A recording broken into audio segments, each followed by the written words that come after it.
जय हिंद दोस्तों hello everyone welcome back to my YouTube channel नोंथांमोनखौ आंनि यूट्यूब चैनलाव बयखौबो खनसे बरायग्रोनाय जाबाय र नोंथांमोन उदालगुरि डिस्ट्रिक्टनि सिङाव थानाय माजबाद होननाय मोनसे जायगायाव जोंहा माजबाद एरियानि जेसेबांनाखि सुबुंफोर दङ जेसेबांनाखि मानसिफोर दङ जेसेबांनाखि सेंग्रा आरो सिख्लाफोर दङ नोंथांमोना डिफेन्सनि थाखाय जायफोर एप्लाइ खालामदोंमोन एसएससि नि थाखाय एसएससि जीडी कनस्टेबलनि थाखाय एप्लाइ खालामदोंमोन आरो साननैसो सिगां जोंहा फ्रि ट्रेनिं कोर्स बड' इउथ्सनि थाखाय साननैसो सिगां फ्रि ट्रेनिं कोर्स जादोंमोन ना जोंहा भैरबकुन्द'आव नोंथांमोनाथ' गोबाङानो थांदों गोबाङानो थाङाखै दा बेयाव माखासे जोंहा नांगौ बायदियै फोरोंनो हायाखैमोन माबायदि कुइसन फैगोन नांगौ बायदियै जोङो फोरोंनो हायाखैमोन दा बेयाव माने गोबां मानसिफोर जादोंमोन नालाय दा बेखायनो जोङो नांगौ बायदियै जोङो किसुमान कुइसन पेपारा माबायदि फैगोन माबायदि खारनांगौ माबायदि बारनांगौ बेफोरनि पुरा मानसि बुरजा जानायखाय बेयाव माने इसेबां मोजाङै माने जोंखौ नांगौ बायदि गियान होनो हायाखैमोन दा जोङो एरिया बाय एरिया माने सब एरियायावनो जागोन दायो जोंनि माजबादाव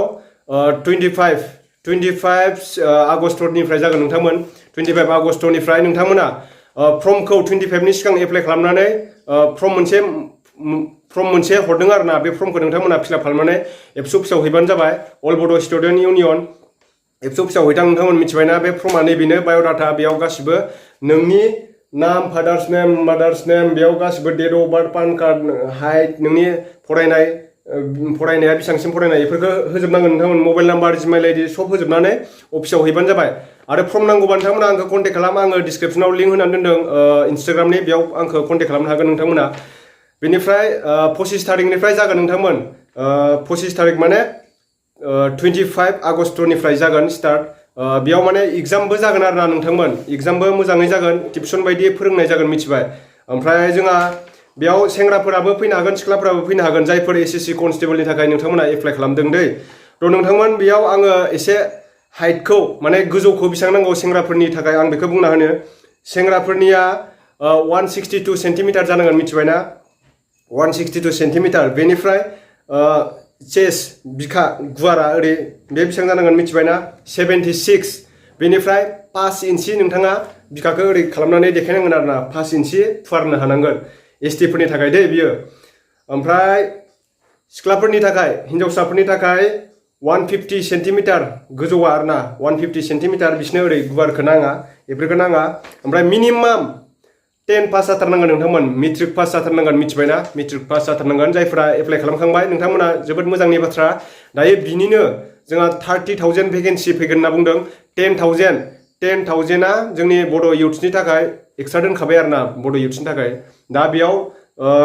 जायफोर बे फर्मखौ फिलआप खालामगोन नोंथांमोना गोबां माने बेयाव एग्जामखौ नोंथांमोना पास खालामनो हानायनि मोनसे लामा आरो ना बियो नोंथांमोना बोरै एग्जामखौ होनांगौ माबायदि कुइसननि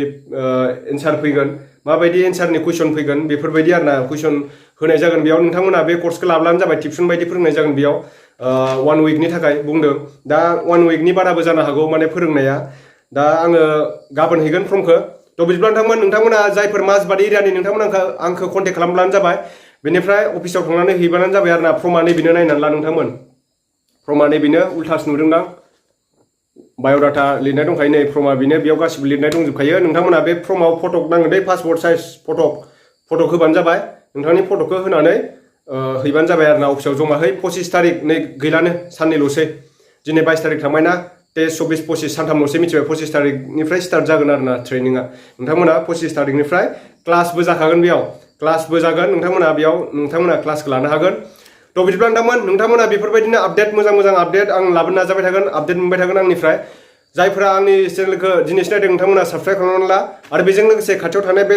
बेल आइकनखौ थुना होबानो जाबाय जाहाथे आं गोदान भिडिअ हगारब्लानो नोंथांनिसिम सिगांग्रो मोनहैग्रोयो थ' बिदिब्ला नेक्स्ट भिडिअ थाबैनो लोगो मोनफिनगोन जय हिन्द जय बर' हारिनि